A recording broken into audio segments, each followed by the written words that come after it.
Wiedersehen. Wiedersehen. Endlich. Ich dachte schon, mein Lächeln frisst sich fest. Die Sache ist überstanden. Ist vorbei. Ich fürchte, du irrst dich. Das ist erst der Anfang. Ich kann mir vorstellen, wie du dich fühlst, aber wenn du vielleicht mal eine Nacht drüber geschlafen hast. Vertrauensbruch bleibt Vertrauensbruch.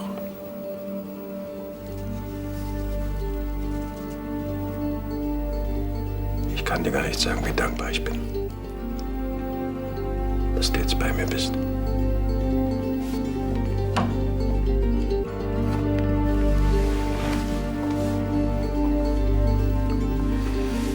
Ich bin deine Frau. Ich liebe dich.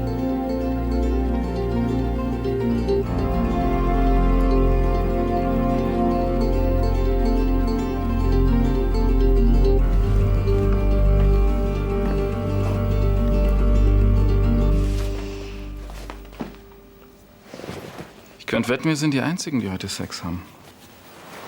Vielleicht lässt dein Vater sich ja von seinem Frauchen trösten. Ich bitte dich. Er wird wohl kaum in Stimmung sein. Carlas Lügen haben ihm den Rest gegeben. Genau wie ich vermutet habe. Aber der hat sich was verklemmt. Och. Entschuldige. Das ist doch jetzt auch alles egal. Das ist nicht unser Tag, was?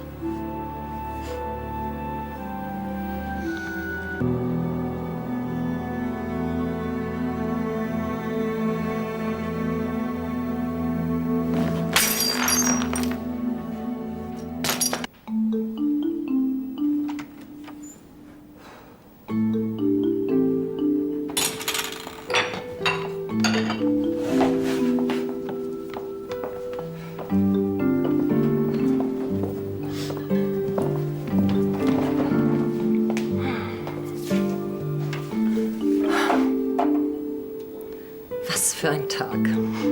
Ja, das können Sie laut sagen. Herr von Breinbach-Lahnstein.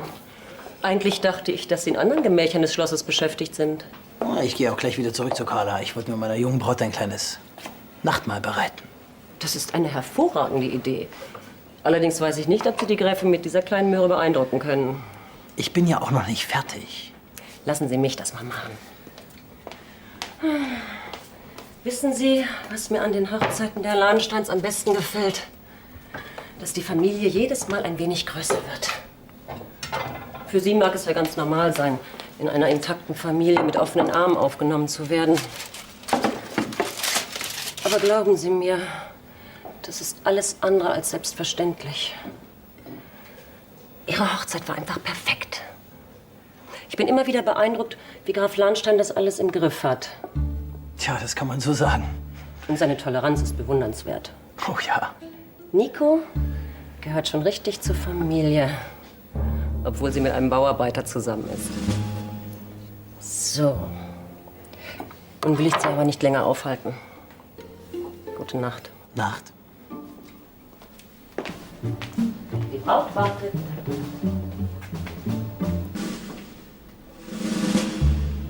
Guten Morgen. Bis zum Mittag werden wir auch draußen mit den Aufbauarbeiten fertig sein. Gut, Viktor. Einen wunderschönen guten Morgen, Herr von Breinbach-Lahnstein. Ja, Ihnen auch, Viktor. Ich hoffe, wir konnten dazu beitragen, dass Sie Ihre Hochzeit genossen haben. Ein wirklich außergewöhnliches Fest. Ja, das war's, tatsächlich. Morgen, Johannes. Ich glaube, ich bin dir eine Erklärung schuldig. Ich bin an Ihren Erklärungen nicht interessiert, Herr von Beinbach.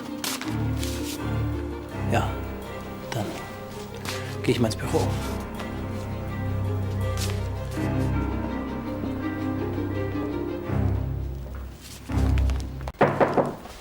Ja. Weinbar. Gibt's irgendwas Besonderes? Die Chefetage ist so gut wie ausgefegt.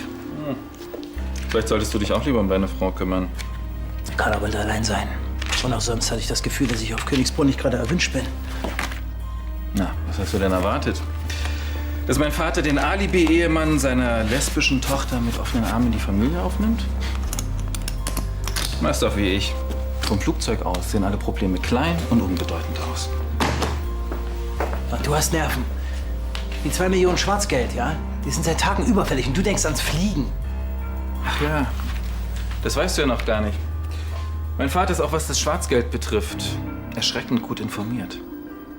Was? Ja, was mache ich denn jetzt? Gönn dir doch ein paar Flittertage. Hier gibt's ohnehin nichts für dich zu tun.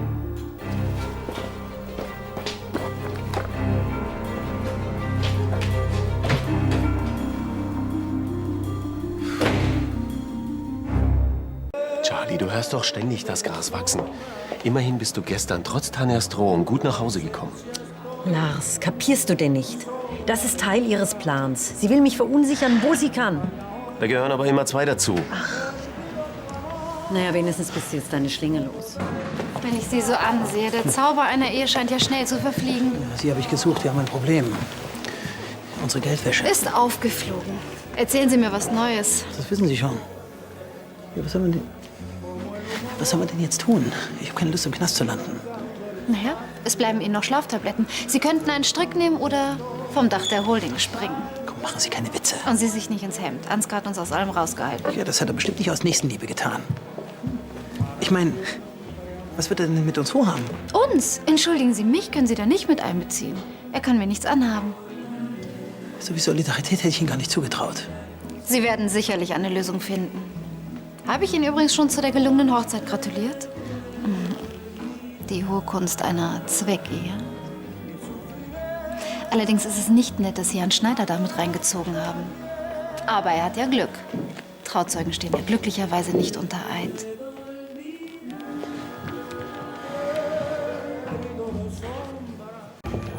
Noch ein Whisky, bitte. Ja, irgendwas nicht in Ordnung? Doch schon, aber ich dachte, der Tag ist noch lang. Haben Sie auch wieder recht, machen Sie einen Doppelten. Psychiatrische Hilfe, ich denke nicht dran.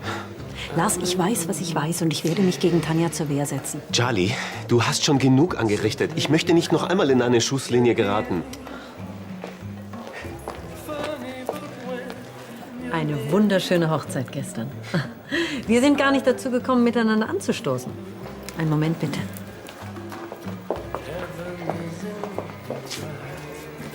Na, alles klar bei dir?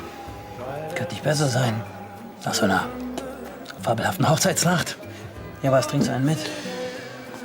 Danke, aber ich verzieh mich lieber, bevor es gefährlich wird. Was? Auf eine glückliche Zukunft und viele neue Lahnsteins. Frau Schneider.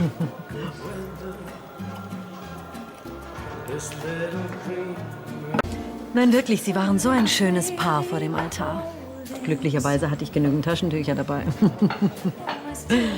Frau Schneider, Ja. der Austernlieferant ist jetzt da. Oh ja, die ersten Austern. Sie entschuldigen mich? Ich weiß doch, wenn man sich als Chefin nicht um alles selbst kümmert. Manchmal braucht man einen starken Freund, was? Ja, komm mal, sparen Sie sich Ihre Kommentare. Ich war eben nicht besonders nett zu Ihnen. Dabei würde ich Ihnen ziemlich gerne helfen. Ach ja, Ansgar frisst mir mittlerweile aus der Hand und wenn Sie möchten, lege ich ein gutes Wort für Sie ein. ja, was soll ich dafür tun? Halten Sie mich für so berechnend? Na ja, gut, wenn Sie mir unbedingt einen Gefallen tun wollen. Ich muss mich um eine alte Freundin kümmern. Und Sie scheinen Charlie ja auch ganz gut zu kennen. Sie sind mit Frau Schneider befreundet? Auf eine ziemlich spezielle Art, ja. Helfen Sie mir, Charlie auszuschalten.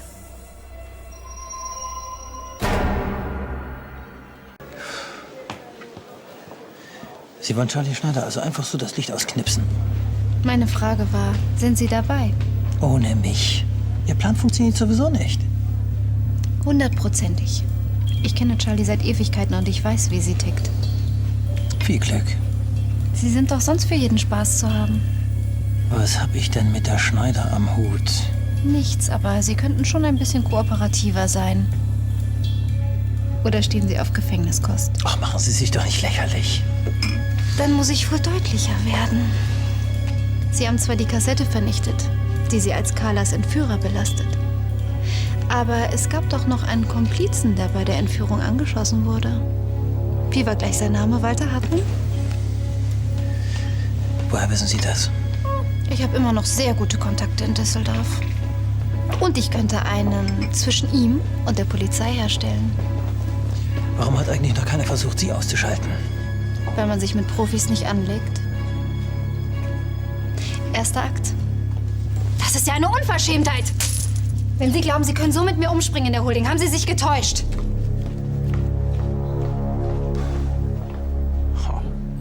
Sie können abräumen.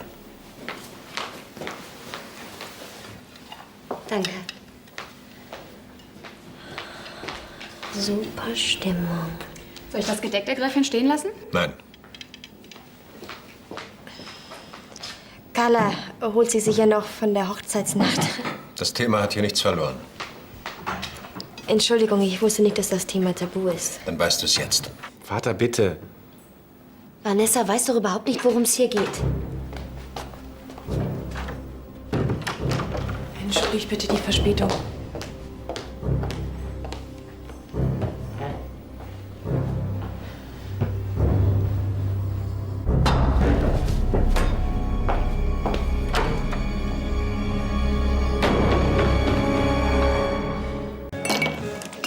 Was glauben Sie denn, wie Frau von Anstetten mit wie in der Holding umspringt? Tja, ich fürchte, das kann ich mir lebhaft vorstellen. Sie lässt keine Gelegenheit aus, mich zu demütigen. Und wenn ich mich beschweren will, ja, dann wickelt sie die Chefs mit ihrer sexy Masche ein. Ha, typisch. Das ist genau Tanjas Stil. Ich habe mir sogar schon überlegt zu kündigen. Nein! Diesen Triumph dürfen Sie ihr auf gar keinen Fall gönnen. Ja, natürlich nicht. Aber ich verstehe das nicht. Sie sind mit der Tochter des Firmenchefs verheiratet. Wieso lassen Sie nicht Ihre Beziehungen spielen? Ich überzeuge durch mein Können. Da muss ich keine Beziehung spielen lassen. Wissen Sie, was mir an Ihnen imponiert? Sie sind bisher der einzige Mann, der nicht auf Tanja reingefallen ist. Wieso sollte ich? Erstens bin ich mit einer klasse Frau verheiratet und zweitens habe ich Tanja von Anstetten durchschaut. Diese Frau ist alles zuzutrauen.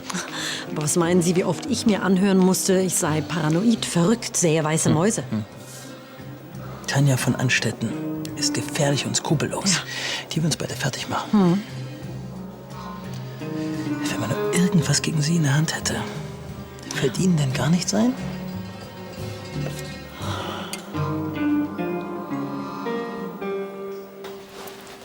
Dann aber auf ins Fitnessstudio. Tschüss. Tschüss. Bis dann. Viel Spaß.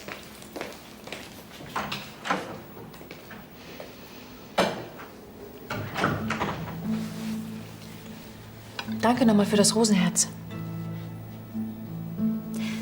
Carla, ich weiß, warum du Bernd geheiratet hast. Er hat es dir also erzählt.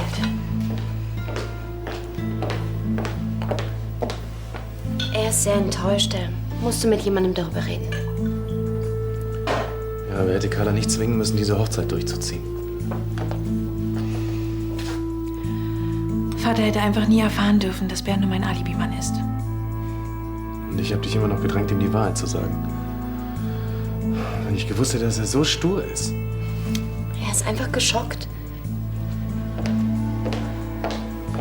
Ich habe zwar versucht, ihm klarzumachen, dass er dich auch verstehen muss, aber wenn man sich immer weiter in Lügen verstrickt, kommt man da irgendwann nicht mehr raus. Hast du sowas auch schon mal erlebt? Nein, nicht direkt, aber ich kann mir vorstellen, wie du dich fühlst. Ja, sowas interessiert Vater herzlich wenig. Mich interessiert nur eins, wie ich da wieder rauskomme. Wie wär's denn, wenn ich ihm noch mal sage, dass er mit dir reden soll? Würdest du das tun? Klar, warum denn nicht?